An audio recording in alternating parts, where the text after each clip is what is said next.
झूठ बोलो, बार बार झूठ बोलो, जब भी मुंह खोलो झूठ बोलो, झूठ बोलो, झूठ बोलो।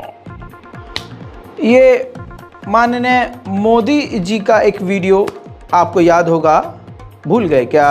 लीजिए दिखा देते हैं। झूठ बोलो, बार बार झूठ बोलो, जो भी बोल सकते हैं सब झूठ बोलो, जहां भी बोल सकते हैं झूठ बोलो, जितनी बार बोल सकते हैं झूठ बोलो, किसी भी विषय पर बोलो तो सिर्फ और सिर्फ झूठ बोलो। एक ही काम, झूठ बोलो, झूठ बोलो, झूठ बोलो, बार बार बोलो, बार बार बोलो, बार बार बोलो, हर जगह पे बोलो और जोर जोर से बोलो। जी हाँ, मुझे पूरा यकीन है कि आपको अभी याद आ गया होगा। इसी को बहुत लोगों ने फॉलो किया है अपनी ज़िंदगी में, खासकर भारतीय जनता पार्टी से जुड़े हुए लोगों ने, बड़े बड़े नेताओं ने। अरे गालीबाज नेता तो बहुत बड़े नेता बन के बैठे हैं। गोली मारो सालों को उन्होंने नारा दिया था, बहुत बड़े नेता बन गए, बहुत ऊंचा पद मिल गया है उनको। इसी तरह से जो मोदी जी की बात मानता है उसको बहुत ऊंचा ऊंचा पद मिल जाता है। भारत में मुसलमानों का हाल क्या है? भारत में मुसलमानों का हाल बेहद बेहाल है। ये सारी दुनिया देख रही है। भले ही गोदी मीडिया नहीं दिखा रहा, लेकिन कम से कम इंटरनेशनल मीडिया इन सब चीज़ों को दिखा रहा है। लेकिन वही झूठ बोलो, बार बार झूठ बोलो, इस फॉर्मूले को फॉलो करते हुए अमेरिका में भारत की फाइनेंस मिनिस्टर माननीय सीतारमण ने झूठ बोलने वाला काम किया है। यानी वो अपनी जो ज़बान से कह रही हैं वो बिल्कुल उसका उलट यहाँ भारत में है। दोस्तों, पूरी दुनिया ने देखा कि भारत के मुसलमानों के साथ कैसा व्यवहार भारत में किया जा रहा है। भारत के मुसलमानों को मारा जा रहा है, मदरसों में आग लगाई जा रही है। इसी टाइम पर जहां भारत में मदरसा जलाया जा रहा है, झारखंड और कई जगह दंगा हो रहा है, भारत के वित्त मंत्री वहां जाकर सफेद कोरा झूठ बोल रही हैं। जी हां, माननीय वित्त मंत्री सीतारमण ने अपना जो है बीजेपी का कला वहां जाकर दिखाया और सवाल करने पर भारतीय मुसलमानों के हाल पर उन्होंने क्लियर कट ये बात कही कि भारत के मुसलमान बिल्कुल ठीक है, ये प्रोपेगेंडा है, ये हमारे खिलाफ एजेंडा है। ये बाहर के जो लिख रहे हैं बैठकर वो भारत आए और मैं उनको गाइड करूंगी, मैं उनको होस्ट करूंगी और मैं उनको वहां लेके जाऊंगी जहां ये जाना चाहते हैं और फिर लिखें। यानी खुलकर झूठ, एकदम सफेद झूठ, डंके की चोट पर झूठ, आंखों में आंखें ढालकर झूठ। कमाल हो गया। सलाम, नमस्ते, सत श्री अकाल। मैं हूं रजा और आप देख रहे हैं रजाग्राफी की नेशनल प्राइम टाइम रिपोर्ट, जिस रिपोर्ट के अंदर खासकर वही खबर आपको दिखाता हूं जो खबर होने के बावजूद मोदी सरकार इसको खबर बनने नहीं देती। तो आइए दोस्तों, बीबीसी के सोर्स से आप अब सुनने जा रहे हैं कि किस तरह से माननीय सीतारमण ने काफी अजीबोगरीब बात कही है।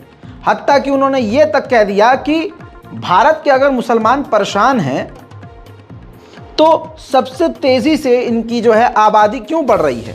उनकी आबादी बढ़ रही है, इसका मतलब ये है कि वो बिल्कुल सही है, ये सब प्रोपेगेंडा है। वहीं सीतारमण ने भारत के मुसलमानों की तुलना पाकिस्तान से कर दी। कई ऐसी चीजें हैं जिससे आपको हैरानी होगी। आइए पहले वो सफेद खूबसूरत झूठ सुनते हैं।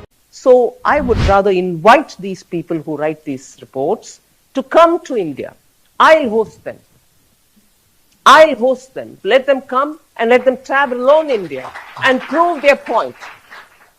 India has the second largest Muslim population in the world.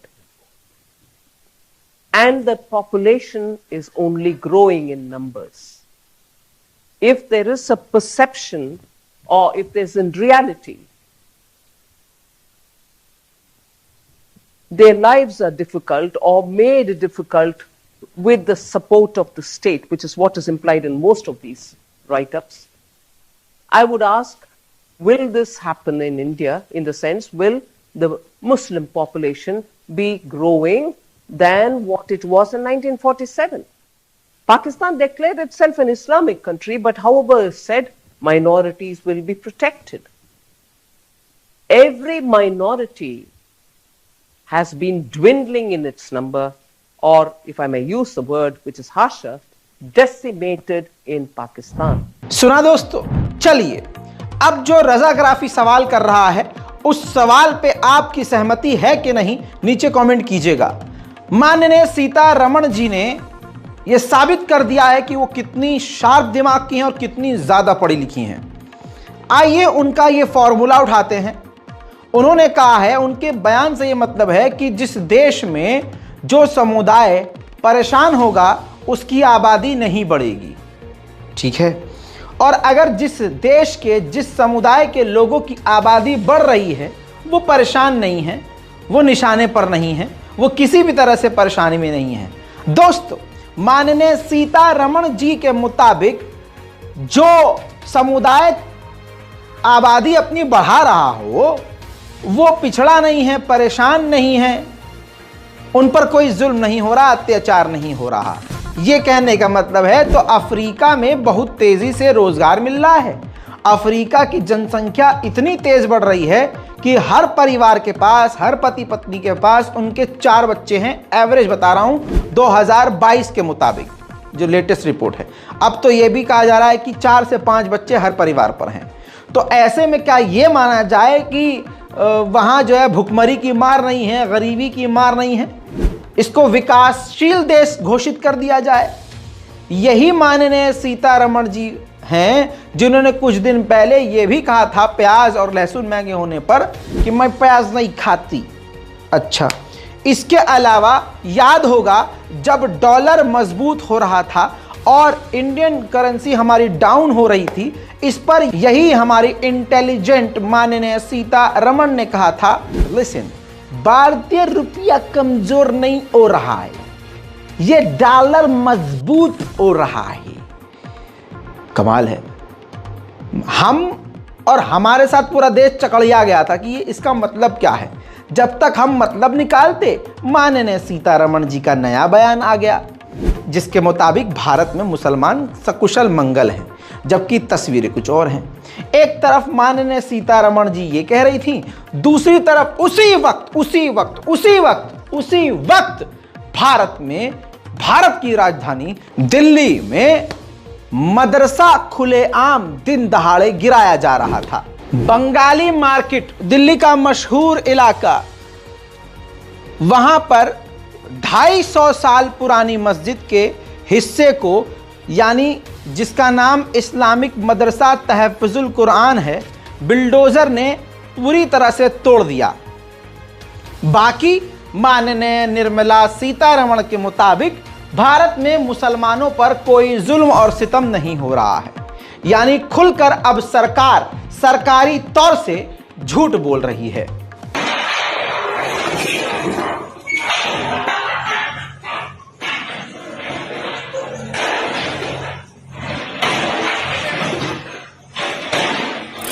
मेरे दोस्तों, अब इसके बारे में बता दूं, मदरसा बिना नोटिस के तोड़ा गया। अचानक से सुबह ही सुबह 6 बजे बिल्डोजर पहुंच गया, बिना नोटिस दिए, बिना कुछ बताए 5 मिनट का मौका दिया और उसके बाद तोड़ दिया। 250 साल पुराना मदरसा तुरंत ही तोड़ डाला गया।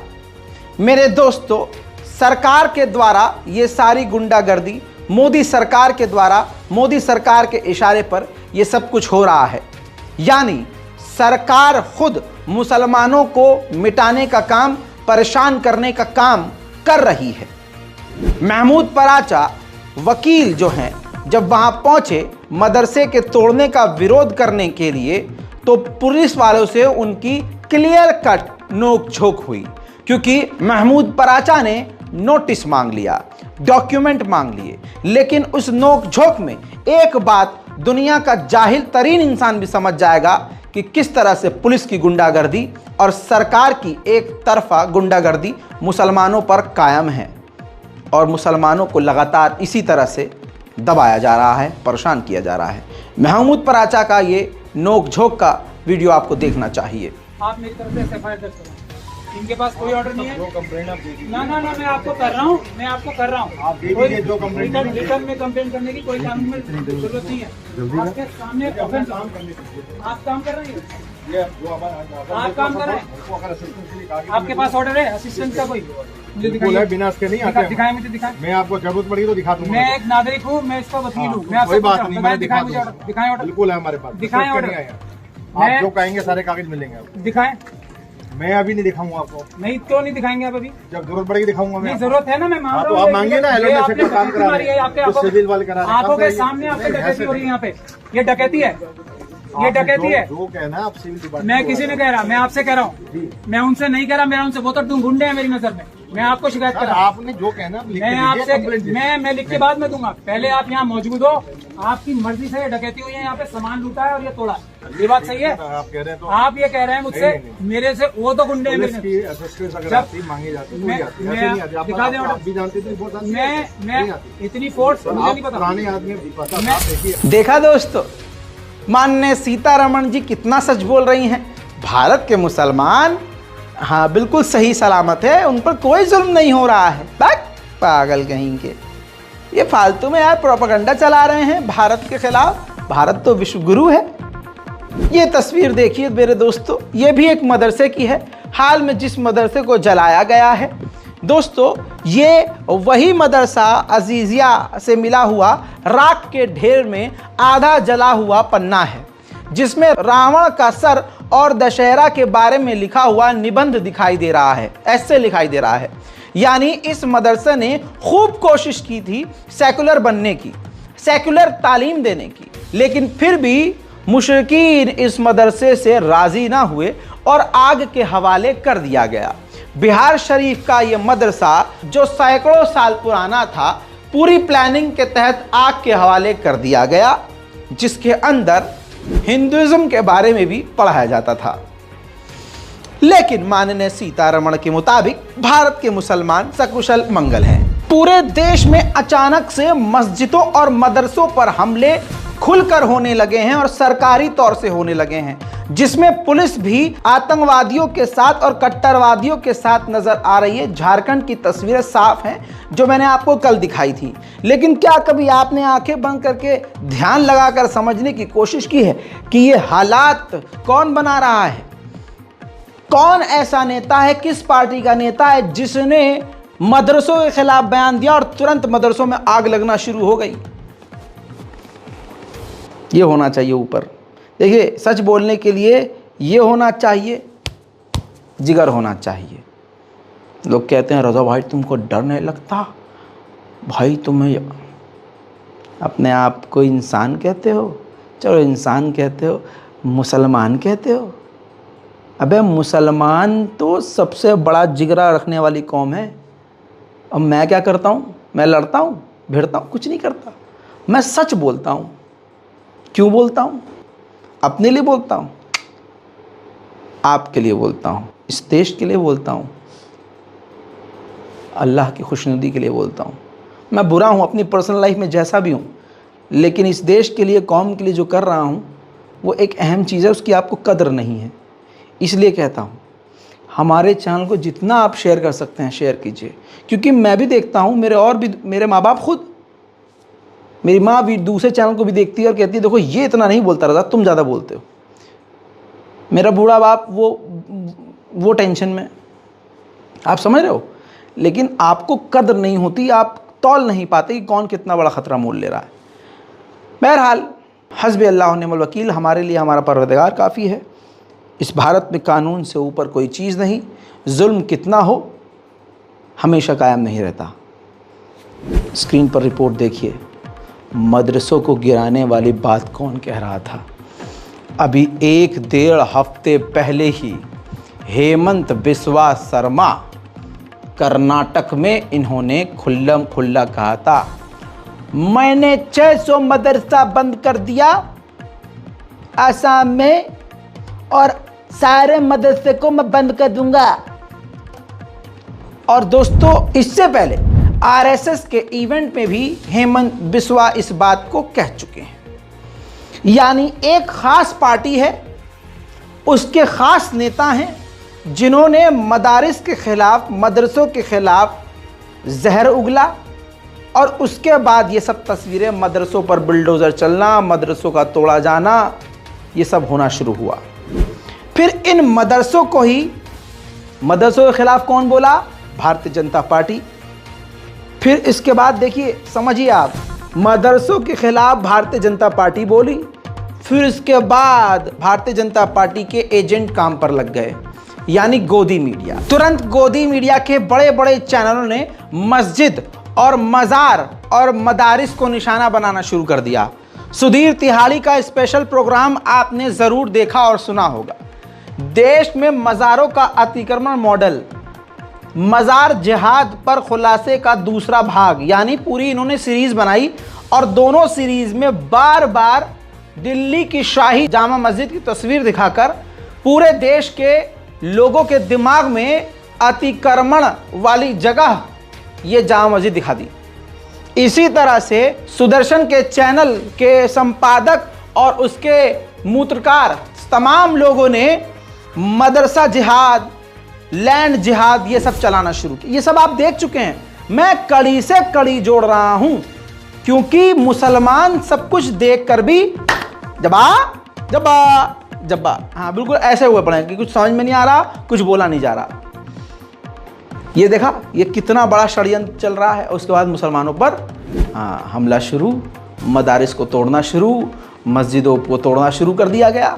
अब ये खुल्लम खुल्ला हो रहा है, सरकारी तौर से हो रहा है। वहीं मध्य प्रदेश के सीएम साहब को आप जानते हैं, जो कि एक खास समुदाय से बहुत ज़्यादा उखड़े उखड़े रहते हैं। आए दिन कभी शाहरुख खान पर बयान दे देते हैं, कभी उसकी पठान का बाइकआउट करने की बात कहते हैं, कभी भगवा का अपमान की बात करने लगते हैं कि ये विकास की बात नहीं होती है। लेकिन उन्हीं के प्रदेश में, क्योंकि नफरत को इतना इन्होंने पानी पिलाया है कि नफरत बढ़ती जा रही है, और उसका रिजल्ट ये हुआ कि उज्जैन में अल्लाह अकबर, जो बताने जा रहा हूँ वो खबर पूरी पढ़ के मेरी हिम्मत नहीं है, लेकिन आपको बता रहा हूँ कि मुसलमानों को किस तरह से सरकारी तौर पर मारा जा रहा है और जेनोसाइड शुरू हो चुका है। आपको लगता है कि डंके की चोट पर ऐलान किया जाएगा, रात को 8 बजे कोई टीवी पे आके बोलेगा हाँ भाइयों बहनों ये काम हो गया शुरू? ये नहीं होगा, ये शुरू हो चुका है। दोस्तों, रिपोर्ट दैनिक भास्कर की है, सोर्स प्रूफ दैनिक भास्कर का है। मध्य प्रदेश उज्जैन में आसिफ जलता हुआ रोड पर चिल्ला रहा था, मुझे पुलिस वालों ने जला दिया। आसिफ को कुछ लोगों ने अस्पताल पहुंचाया, अस्पताल में उसकी मौत हो गई। आसिफ के घर वालों का कहना यह है कि आसिफ इफ्तार से पहले घर से निकला था, आसिफ घर नहीं आया, उसकी लाश आई। उसकी बूढ़ी माँ रो रो के ये बात कह रही है। आसिफ पेंट का, पुताई का काम करता था। चिम्मनगंज थाने की पुताई भी आसिफ ही कर रहा था। मुकेश जो आईपीएल में पूर्व में सट्टा लगाता था, उसे कांस्टेबल रवि कुशवाहा ने सट्टेबाजी का आरोप लगाकर अंदर करने की धमकी देकर रिश्वत मांगी। मुकेश पैसे लेकर थाने जाता है, जैसे ही वे पैसे कांस्टेबल रवि को देता है, वहां लोक आयुक्त की टीम यानी छापेमारी की टीम पहुंच जाती है। कांस्टेबल रवि ये सब देखकर थाने के अंदर भाग जाता है और आसिफ जो पेंट कर रहा था वहां, उसको पैसे देता और कहता तू यहां से जा। अब लोकायुक्त पुलिस कांस्टेबल रवि से रिश्वत की रकम जब्त नहीं कर पाई। आसिफ से रिश्वत 25,000 रुपये जब्त होने से सबसे अधिक नुकसान सिपाही का होता है ना। पूछताछ होती आसिफ से, 25,000 कहां से आए, तो कौन फंसता? हाँ, जिसने उसको रिश्वत के पैसे दिए थे, कांस्टेबल ने। आसिफ के ना कहने का फायदा भी सबसे अधिक रवि को ही होता। कांस्टेबल रवि फिलहाल जेल में है। आसिफ के झुलसने का मामला कांस्टेबल रवि से कोई कनेक्शन है कि नहीं, मुझे आपसे पूछने की जरूरत नहीं है। कांस्टेबल रवि को रिश्वत वाले मामले में गिरफ्तार कराने वाले संजय सूर्यवंशी का घर भी कोयला फाटक के पास है। कोयला फाटक के पास ही आसिफ को लोगों ने आग के लपटों में देखा। यह संयोग है या प्रयोग, आप सोचिए और खुद समझिए। आसिफ का मोबाइल किसके पास है, उससे आखिरी बार किसकी बात हुई, यह भी सामने नहीं है। आसिफ 6 से 8 अप्रैल तक कहां था और किसके साथ था, यह भी किसी को पता नहीं। आसिफ के घर 8 अप्रैल शाम 5 बजे पैसे लेकर जाने वाला पिंटू कौन है, उसे किस पुलिसकर्मी ने भेजा, यह भी किसी ने नहीं बताया। मेरे दोस्तों, जो आंखों देखी ये देख चुके थे, दैनिक भास्कर ने ही उनका इंटरव्यू किया है। भूपेंद्र भावसा कहते हैं कि वो 2 चक्कर इधर उधर लगाकर जलता हुआ दौड़ा, मेरी दुकान के 20 फुट रोड किनारे फुटपाथ पर गिर गया। वो चिल्ला रहा था कि पुलिस वालों ने जला दिया। इसके बाद ग्राहकों के साथ मैं पहुंचा और आग बुझाने की कोशिश की। दोस्तों, एक हिंदू व्यक्ति नहीं उस मुस्लिम को जलता हुआ देखकर उसके पास गया, बयान उसी का मौजूद है। कह रहा जो भी उसको पकड़ के उठा रहा था खाल हाथ में आ जाती थी। मैंने एक ऑटो रोका, ऑटो से सवारी उतारी, जैसे तैसे कपड़े से उस नौजवान को पकड़ा, ऑटो में बिठाया और अस्पताल ले गया। पूरे रास्ते वो यही कहता रहा, मुझे पुलिस वालों ने जला दिया। नाम वो पुलिस वालों का नहीं ले पा रहा था, लेकिन एक बात बार बार रिपीट कर रहा था। वीडियो में आपको दिखा नहीं सकता, मरने से पहले अस्पताल का वीडियो ट्विटर पर ट्रेंड किया, वायरल हुआ। जी हाँ, जिसमें संघी काफी खुश नजर आए, क्योंकि ये काम तो सरकारी तौर से किया ही जा रहा है, तभी तो हिंदू राष्ट्र बनेगा। वहां पूछा जा रहा है, वो आखिर में मरते मरते यही कह रहा है, वो मुस्लिम व्यक्ति, कि मुझे पुलिस ने जला दिया। उधर अमेरिका में सीतारमण कह रही हैं, भारत के मुसलमानों की संख्या बढ़ती जा रही है, उनके साथ ऐसा कुछ नहीं हो रहा, ये प्रोपेगेंडा है, सब चंगासी भाई साहब, सब कुछ मारो काटो कटवाओ गिरवाओ जलवाओ लुटवाओ और विदेश जाएगा, सब चंगासी। हद यह है कि खुल्लम खुल्ला झूठ बोला जा रहा है। माननीय सीतारमण का अमेरिका में जाकर खुल्ला झूठ बोलना इस बात की दलील है कि सरकार का प्लान, इस मोदी गवर्नमेंट का प्लान सीधा सीधा मुसलमानों के खिलाफ है। और जो कुछ भी हो रहा है इसमें माननीय मोदी जी की, योगी जी की और गृह मंत्री माननीय अमित शाह जी की सहमति है। बताइए कौन सा इनमें से नेता मुसलमानों पर हो रहे जुल्म और हमलों पर बोला है? कोई नहीं। हस्बी अल्लाह व निअमल वकील। इसके अलावा आपको बताऊं, माननीय सीतारमण अमेरिका में कह रही है सब चंगासी, और यहां छत्तीसगढ़ में बहुसंख्यक हिंदू समाज मुसलमानों का और ईसाइयों का, खासकर मुसलमानों का हर तरह से बाइकआउट करने की कसम खा रहा है। सार्वजनिक जगह खुलेआम सब कुछ खुल्लम खुल्ला हो रहा है। न मुसलमानों से कोई बिजनेस करेंगे, न उनकी दुकानों से कोई सामान लेंगे, न उनके साथ कोई काम करेंगे, और उसकी कसम खुले आसमान में दिन के उजाले में लिया जा रहा है।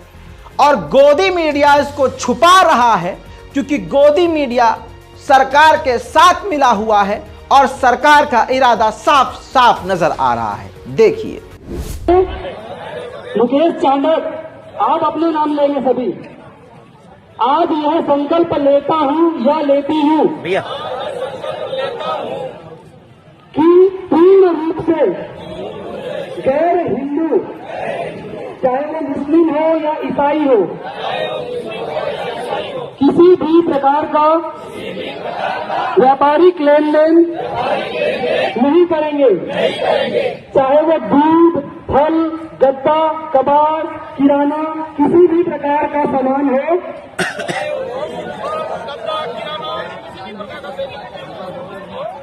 मुस्लिमों से क्रय नहीं करूंगा।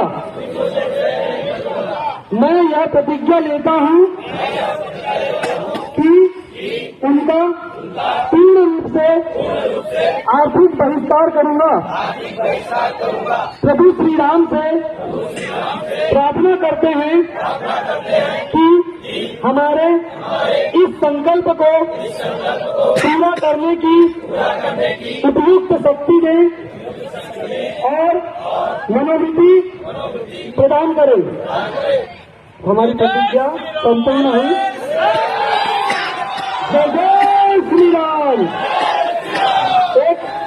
एक निवेदन और है, अभी तो हमने प्रतिज्ञा तो कर ली है, अब एक निवेदन और है।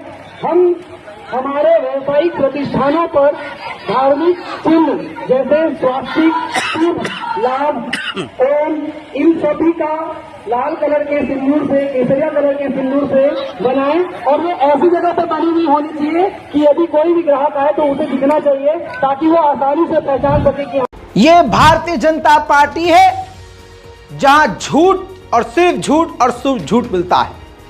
अरे वो तो विदेश में झूठ बोल रही हैं। माननीय गृह मंत्री तो हमारे देश के दूसरे इलाके, बॉर्डर के इलाके में जाकर झूठ बोल रहे हैं। सुब्रमण्यम स्वामी ने यह बात कह दी है। ये देखिए, बीबीसी के सोर्स से आपके सामने खबर रख रहा हूं। खबर ये कल मैंने आपको बताई थी इंटरनेशनल प्राइम टाइम के अंदर कि माननीय गृह मंत्री अमित शाह जी अरुणाचल के दौरे पर गए और उन्होंने कई बातें वहां कही और उन्होंने कहा कि हमारा देश सुरक्षित हाथों में है और हमारी 1 इंच की जमीन पर कोई कब्जा नहीं कर सकता। अब सुब्रमण्यम स्वामी ने इस पर बहुत बड़ी बात कह दी। सुब्रमण्यम स्वामी ने अमित शाह के बयान को कोरा झूठ बता दिया और कह दिया कि यह सफेद झूठ है। और यह है उसका ट्वीट, जो ट्वीट इस वक्त हर जगह फैल चुका है, जिसमें उन्होंने कहा आज के अखबार की सुर्खियां अमित शाह के बयान से भरी हैं। भारतीय सीमाएं सुरक्षित हैं और इसमें अतिक्रमण नहीं कर सकता। यह कोरा झूठ है, उनकी घोर लापरवाही है। किसी भी तरह से वो गृह मंत्री बनने लायक नहीं है। बेहतर यह है कि वो बॉम्बिनो के अवैध दोहरी नागरिकता पाने की कोशिश करें। इससे बड़ी बात और इससे तगड़ी बात कोई नहीं कह सकता। उधर झारखंड के जमशेदपुर में मुसलमानों पर हमला हुआ, मस्जिद में घुसकर तोड़फोड़ की गई, मुसलमानों को पीटा गया और न जाने क्या क्या किया गया। बवाल ज्यादा बढ़ गया। खुलासा यह हुआ कि बहुसंख्यक समाज ने दंगा मचाया था। आप ये तस्वीर देखिए, सुबह 7 बजे से पहले का यह वीडियो है। जमशेदपुर की मस्जिद की दीवारों को तोड़ा गया, शीशों को तोड़ा गया, मुसलमानों पर हमला किया गया। पूरी दुनिया ने इसकी आलोचना करी और अचानक से पूरी दुनिया की नजर इस पर पड़ी। तस्वीरें सोशल मीडिया पर वायरल हुई और खूब जमकर आलोचना हुई। दुनिया को यह समझ में आ गया कि कौन सी पार्टी इसके पीछे है और कौन से समाज और कौन से धर्म के लोग इसके पीछे हैं। ये बिहार के दंगाइयों के नाम सामने आने के बाद क्लियर हो गया। इसके बाद पुलिस ने मामला पलटा और पुलिस ने कह दिया कि ये तो मुर्गे की अचौनी पचौनी काली प्लास्टिक में ऊपर लटकाने की वजह से हुआ था। एक मुर्गे की दुकान वाले ने, जो पहले से यह काम कर रहा था कि दुकान के बाहर वो गंदगी ना फैलाए कोई, इसलिए वो मुर्गा काटने के बाद जो अवशेष होते थे वो गंदगी एक जगह समेट कर पिन्नी में ऊपर लटका देता था। आज वो पिन्नी जहां लटकाई थी उस कील से डोरी बंधी हुई थी दूसरे पिलर पर, जहां पर भगवा झंडा लगा था। और लोगों ने कुछ का कुछ तो, यानी फालतू के बहाने से मुसलमानों के साथ क्या किया गया जमशेदपुर में आपने देखा है। अब वो पुलिस का बयान भी सुनिए। सबसे पहले तो मैं आपको इसलिए स्पष्ट कर देना चाहता हूं कि कुछ लोग, और जैसे अभी अपने सवाल में बोले प्रतिबंधित मांस, तो प्रतिबंध हु डिसाइड्स की प्रतिबंधित मांस है? प्रतिबंधित मांस वहाँ था ही नहीं। इनफैक्ट ये स्टोरी में कुछ है ही नहीं। वहाँ आप खुद स्पॉट पे गए होंगे, देखे होंगे। वहाँ मुर्गा और मीट बेचने का एक दुकान है झुग्गी झोपड़ी में। वहीं का जो अवशेष होता है, जो लेफ्ट ओवर्स होता है मुर्गा और मीट वगैरह काटने के बाद, उस पर्टिकुलर पॉलीथीन में मुर्गा का जो अवशेष होता है, जिसको हम लोग लूज देहाती भाषा में पचौनी बोलते हैं, उसको पॉलीथीन में बांध के ऊंचाई पे टांग दिया था कि कुत्ता उत्ता इसको इधर उधर नहीं करे। वो अनटूवर्ड्स इंसिडेंट बचाने के लिए, और पहली बार नहीं, वो हमेशा से होता है। और जिस तार में बंधा गया था वो तार एक बिजली के पोल से और एक झंडा का खंभा, जो रामनवमी के समय जो झंडा लगा था उसको सपोर्ट के लिए एक तार बंधा हुआ है, वो उस तार में बंधा हुआ है, वो किसी झंडे और किसी इसमें नहीं बंधा हुआ। अननेसरी कुछ लोग अफवाह फैला देते हैं एकदम कैटेगरिकली। उसको पुलिस असमय पहुंच के वहां से, और जब पुलिस उसको उतारी थी, वहां कम से कम 10 लोग थे, उनके सामने में उतार करके उसको वहां से हटाया गया, आवश्यक कार्रवाई की गई। तो प्रतिबंधित मांस था ही नहीं। एवरी मीट और every piece of meat can not be prohibited meat ना, लोगों को समझने की जरूरत है। सर, इसमें किसी की गिरफ्तारी हुई है? जी, कल तक, जो कल सुबह में प्राथमिकी दर्ज हुई थी, उसमें कल देर रात्रि तक 59 लोगों को गिरफ्तार करके उनको माननीय न्यायालय के आदेशानुसार जेल भेज दिया गया है। आगे की गिरफ्तारी जारी है। इसके अलावा बिहार में ही ईसाई समुदाय को बहुसंख्यक समाज ने किस तरह से परेशान किया, एक बार और तस्वीर सामने आई। इन तस्वीरों में देखिए, ये कोई पहली बार नहीं हो रहा है, ये पिछले 1 साल से डबल हो गया है कि मुसलमानों के साथ साथ अब ईसाइयों को भी निशाने पर लिया जा रहा है। ईसाई समुदाय अपना एक प्रोग्राम कर रहे थे, पूजा कर रहे थे, अपनी प्रार्थना कर रहे थे।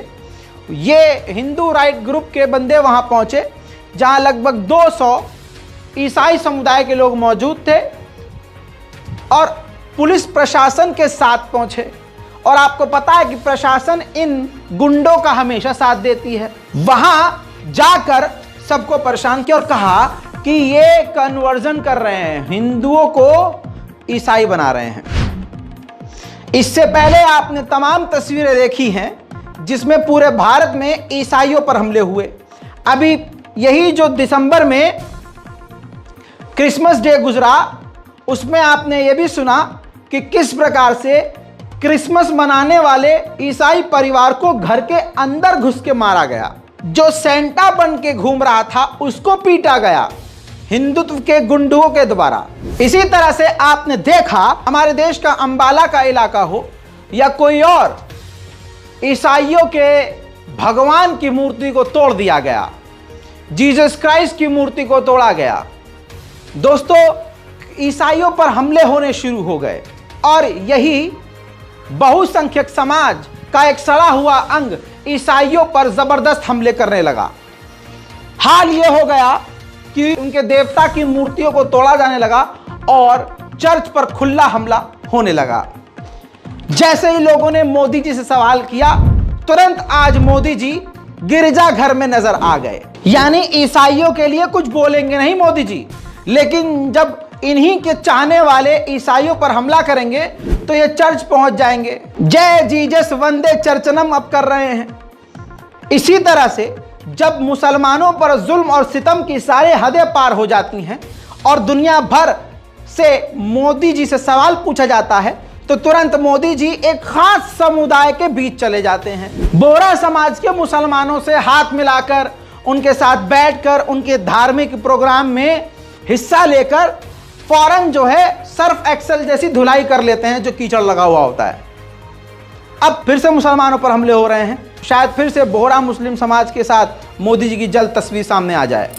दोस्तों, वही ईश्वर भगवान श्री राम, परमात्मा, अल्लाह, जिसको भी आप मानते हो, कमाल यह है कि यही इनको जलील कर देते हैं। आप ये देखिए, अब मेरा ईमान अल्लाह पर है, आपका किसी और पे है, मतलब उससे नहीं है। मतलब यह है कि जलील कितना जलील हो रहा है और उनका ही भगवान उनको कितना जलील कर रहा है। और हमारा ईमान तो परवरदिगार पे है। यहां बात धर्म की नहीं है, बात जलालत की है। बात आप ये देखिए, हमारा इस्लाम में, इस्लाम की एक बात कह रहा हूं, इस्लाम अल्हम्दुलिल्लाह इतना बेहतरीन मजहब है कि गू को गू कह रहा है और पेशाब को पेशाब कह रहा है और दोनों को नजिस कह रहा है।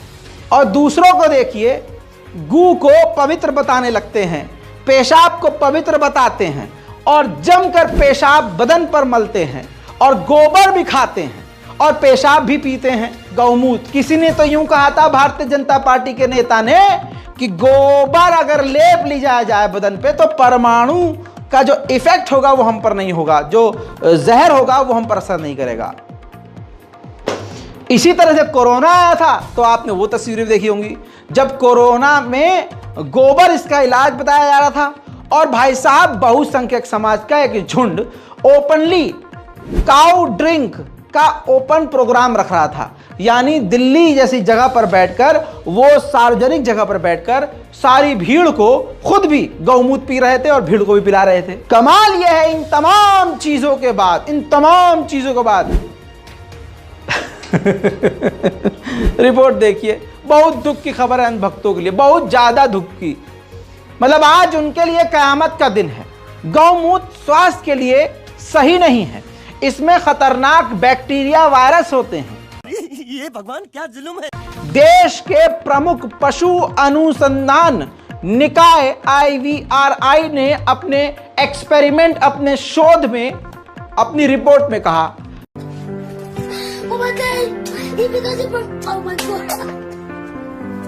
यानी ये एजेंसी भारत की है, भारत के बाहर की नहीं, जिसने गाय के मूत्र को मूत्र करार दिया और कहा कि इसको पीने से इंसान को सैकड़ों बीमारी हो सकती है। यहां मूत्र को मना कर दिया, वहां गोबर खा रहा था एक शख्स, और डॉक्टर लिखता है अपने आप को। गाय को एक राष्ट्रीय पशु का दर्जा दिया जाना चाहिए, क्योंकि जो गाय का दूध है उसमें इनबिल्ट सोना मिला हुआ होता है, जो गाय के कुबड़ के पास से सूर्य केतु नाड़ी होती जाती है, जिससे कि सोना हमें दूध में मिलता है और वो हमारी रक्षा करता है। इसी प्रकार से गौमूत्र से कब्जी दूर होती है, और इसी प्रकार जो गाय का गोबर है, ये देखिए, ये हमारी आत्मा तक को पवित्र कर देता है। तो ऐसी गाय को क्यों ना हम उसकी सेवा करें, क्यों ना उसकी रक्षा।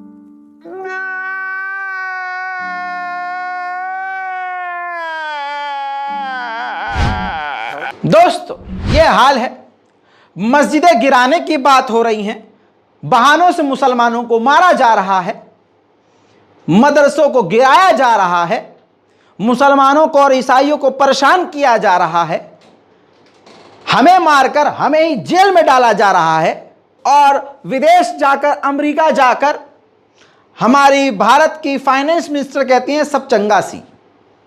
तो ठीक है भाई, सब चंगा सी।